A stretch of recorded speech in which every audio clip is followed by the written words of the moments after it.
So, it's an honor po for me to be here tonight. Sabi mo sa katabi mo, bago ka pa pinanganak, alam na ni Lord na pupunta ka ngayong gabi. Sige, sabihin mo. Bago ka pa pinanganak. So, I believe that God brought us here. It's not an accident. Sino naniniwala na hindi aksidente dito kami? So, ito sinet up na ni Lord to. So, ako po si Pastor Franklin. Nagsimula po tumugtog when I was 7 years old. Ako po ay anak din ng pastor, so marami rin ako naging banda. So name of you nga, yung kay Barbie's Cradle, kay Kichi Nadal, David Pomeranz. Kilala niyo ba yun? Si David Pomeranz. Yung nag-compose ng It Might Be You, mga ganon. So tapos bago ko naging pastor, ako po yung nagdadrum sa Las Vegas, sa mga strips, sa mga casino. Tapos lahat ng mga kinanta nyo rito kanina, yung sila Bamboo, tapos mga sino pa ba yun? Ang dami, mga Waiting in Vain, Bob Marley, ang daming kanta kanina eh. No, so, mga MYMP, may kumata bang MYMP? So, lahat po yun, nakasama ko na sila nung ako po hindi pa pastor. At ganun po kasi trabaho ko bago ko naging pastor. Pero alam nyo, lahat ng kumanta na yun, may mga album sila, pero ako naniniwala, umuwi rin yun ng mga malungkot eh. Oo, sila Bamboo, hindi rin masaya yung mga yun. Alam nyo kasi ganito yan. Kahit na ikaw ang pinakamagaling na musician at singer sa buong mundo, pag wala ka nun, malungkot ka pa rin. Kasi ako, ganyan ang buhay ko nun eh. Magko-concert, masaya, pero pag uwi, malungkot pa rin. Pero ngayong gabi ito, I assure you, 100%. Sasabihin ko sa inyo, na uwi ka rito, hindi ka malulungkot. Sasaya ka. Meron kang mag-discover. Sige, palakpakan natin sa mga kamanayan. So ngayon, gusto lang ako kantahin before I share the Word of God. Mabilis lang ako mag-share. Pag nakinig kayo, 15 minutes lang. Pero pag di kayo nakinig, 3 hours. Walang katapusan yan, no? So, pinapakilala ko rin sa inyo po si Alan J. Siya po ay music major sa UP, nagva-violin. At saka siya po ay regular po siya kay Kuya Germs. Kilala niyo po si Kuya Germs, yung walang tulugan, no? Siya yung nagva-violin doon kay Kuya Germs. Pag umaga, snatcher po siya. Joke lang. So, magaling po, nag-keyboards, ano pa bang ginagawa? Keyboards, drums, cello, yun. Yun po, napakaganda. Ha? Nagluluto labang. So, gusto ko lang, ibahin natin yung atmosphere ngayon na talagang awitan natin si Lord. Sino rito yung, ako kasi naniniwala na ang nag-motivate sa Diyos ng paglikha ng music at nag-motivate sa Panginoon, kaya nilikha dito ay pag-ibig niya. Sino pa naniniwala ron? Na ang Diyos ay pag-ibig eh, sabi. Kaya kung mayroong mga broken-hearted dito, yung mga kulang ng pag-ibig, alam nyo, huwag kayo maghanap ng pag-ibig sa tao, kay Lord lang yan. Dapat, kasi ito, makinig ko sa akin, yung puso mo kasi, dinisign yan para sa Diyos. Hindi yung dinisign sa gadget talaga eh. Kita mo, kahit na anong gadget lumabas, gusto mo, bago. Hindi rin dinisign sa tao yan. Kita mo, kahit na sino mga relasyon mo, parang kulang pa rin eh. Hindi rin dinisign sa kotse. Hindi rin. Kasi yung dinisign mo, umpisa pa lang, dinisign yan para tinhan ng Panginoon eh. Kaya huwag kang uuwi rito, yung puso mo, empty yan, hindi pwede. Dapat uuwi ka rito, yung puso mo, may karga yan. At ang karga dapat niya ng Panginoon sa buhay mo. So itong kantang ito ay patungkol sa pagmamahal natin sa Panginoon. Sabi kasi, nagpe-pray ako kanina, sabi ko, Lord, ano ba yung magandang awitin para sa inyo ngayon? So ito, it talks about music also. Sabi nung kanta, yung mga may alam, sabayan niyo ako, ano? Ano yan?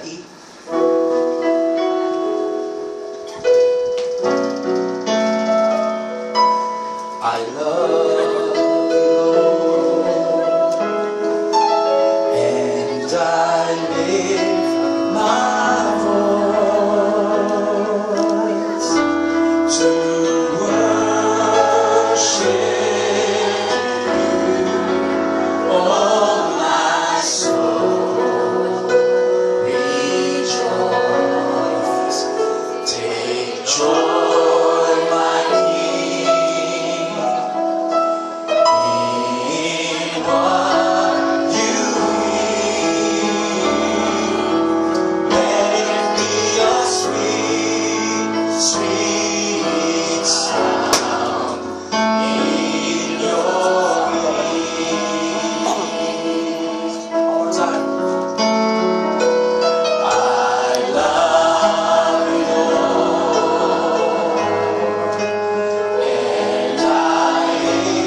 bilang musician, ang dami ko nang naranasan na tugtog, rock, reggae, pangmatanda, pampatay, nasubukan ko na lahat eh, oh.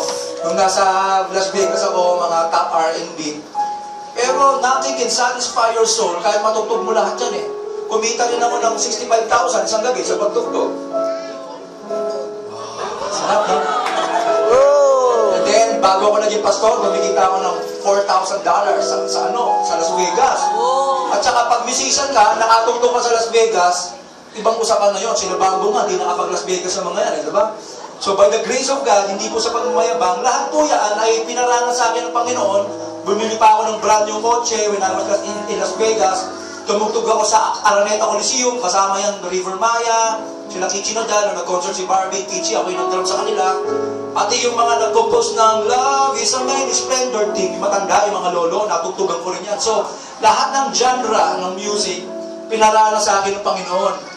And at nakita ko doon, pinadaan sa akin ng Panginoon doon, at pati yung mga kitang malalaki, at na-observe ko, pati yung mga sikat na tao, Michael Jackson, name of you, Whitney Houston, yan, ang gagaling yan eh. Nakaranas sila ng matitinding karanasan when it comes to music. Pero namatay silang malungkot. Dapat, pag namatay ka, masaya ka. Itong mga to, namatay na malungkot eh. Si Kurt Cobain. Diba? Ano bang banda yan? Nirvana. Namatay din na malungkot. Pero, mga sikat siya mga yan. So sabi ko, ayoko mamatay na malungkot. Gusto ko mamatay na masaya. Gusto ko yung buhay ko, punong-puno ng kaligayahan. So ngayong gabi ito, gusto ko makita natin na itong music, tatlong point lang gusto kong ibigay sa inyo. Number one, the importance of music. Unang-una, gaano ka-importante sa Diyos to? Importante sa Diyos to kasi nilikha niya to, unang-una para sa Kanya. So, ganyan yan ang importance ng music.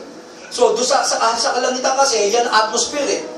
Wala namang ibang ginagawa rin kundi magpuri sa Diyos. At talagang nag-aawitan sila. Pag binasa ng Bible, music is powerful.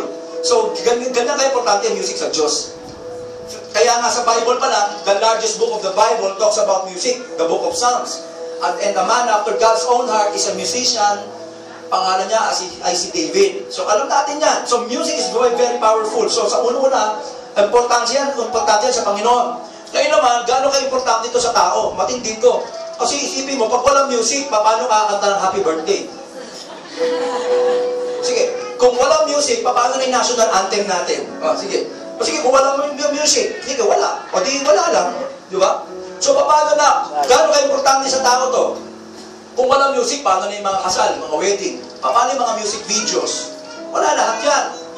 Nakikita nyo, ang tindi ng music eh. Ang lupit ng and music, dalawa lang ang ibig sabihin niya. Either it can destroy you or either it can give you life. So, matindi ang music. At alam niyo po, ang pinakamatinding musician ay si Satanas. Kaya nga kanina rito, sabi ko, Lord, all about music. And then God told me, sabi ni Panginoon sa akin, dalawang interesado pag sinabi music, ang Diyos at si Satanas. Oo. Interesado si Lord sa music, interesado rin si Satanas sa music. Kasi alam nilang dalawa kung gaano ka-powerful ang music. So, napakaintindi. Una, importance of music sa Diyos, mahalaga sa kanya yan. Ginagamit niya yan para purihin siya. Itaas ang kanyang pangalan. Ginagamit din ng demonyo yan para purihin siya. At itaas ang kanyang pangalan din. So, pangalawa, the power of music. Gaano ka-powerful ang music? Matindi. Ang music, pwede kang malungkotin ito. Halimbawa, kunyari, sa sample nung kayo, tinan nyo, and music can change atmosphere. Ang lupit. Ano ba yung kanta pinag-usapan natin kanina? Kanina na kasi kami nag-usap nito eh. Si Brother Alan. Tinan nyo kung gaano na-powerful ang music ha. Tinan mo, pag tumugtog ng ng botchiki, di ba? Mapapasayaw ka talaga dyan eh. Sige, subukan mo. Di ba sa mga mall nga, pag may nanonood ka, tuts. Kahit yung mga malulungkot, pag nakarinig ang tuts, talagang, hindi. Ano ba yan? Wait a minute. Di ba? Oh, di ba? Music can control you eh. Sa palengke, pag malungkot yung music, malulungkot ka. At umaabot yan hanggang sa kaluluwa mo. At alam niyo po ganito ka-powerful ang music? Kaya sabi ko, Lord, alam ko na gagamitin mo kami sa music talaga. Kasi nung tumugtog kami dito sa PIC, CCP ground, mix mo. Bago kami tumugtog, yung ano muna, kamikase. Alam niyo yung kamikase, di ba? So, bago tumugtog kami nila Barbie noon, kamikase muna. Tinugtog nila yung narga. Talagang grabe, habang tinutugtog nila yung narga, nagtatalunan yung mga tao. Bro, ang lupit. Eh, nasa stage na rin ako. Sabi ko, grabe, wild na talaga to. Then sabi ng Lord sa akin, gusto ko rin gumawa ka ng mga music na medyo upbeat din para yung mga tao naman. Talagang mapapasayaw. Kasi yung nagsasayawan sila, ang object ng kanilang pagsasayawan, hindi naman ng Diyos eh. Kung hindi yung mga nagpe-perform, yung mga kamikase, nagwawala sila, alam niyo po nangyari?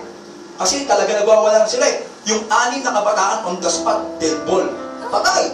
Dating yung mga polis. Talaga na rin po. Biglang kinancel yung concert, hindi na kami nakatugtog. Nalungkot ako, sabi ko, grabe ang music. And then God told me, ganyang kalupit ang binigay ko sa'yo. Anak, yung talent na binigay ko sa'yo, yung kung ano meron ko ngayon. And then sabi ni Martin Luther King, binabasa ko kanina, second to the Bible daw, na nilikha ng Panginoon, music na ang pinakamalupit sa lahat ng arts after ng Bible, ha? Music, ganun daw, ka-influence. Of course, Bible is the most influential. Pero sabi ni Martin Luther King sa libro niya, music daw ang pangalawa. Grabe, buti na lang naging musician ako. Sorry. Buti na lang naging musician ako. Kita mo, ganito ka-powerful ang music, ha? Kita mo yung Gangnam Style, ang tindi. Pati White House na apektuhan. Pati White House, di ba, nung Gangnam Style? Grabe, pati sila, sila Obama, si Obama, di ba, sasayawan sila nung Christmas, nila, diba? Grabe ang music. Kaya niyang impluwensyahan buong bansa. Kaya niyang impluwensyahan ang buong eskwelahan, ang pamilya mo, ikaw. Ganyan kalupit ang music.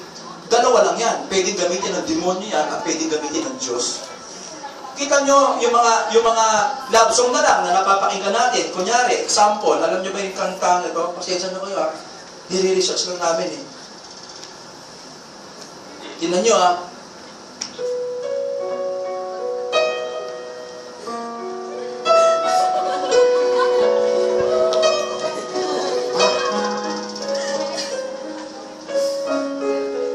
Nakakaiba talaga, eh. Tingnan nyo, pati ito naapektuhan, eh.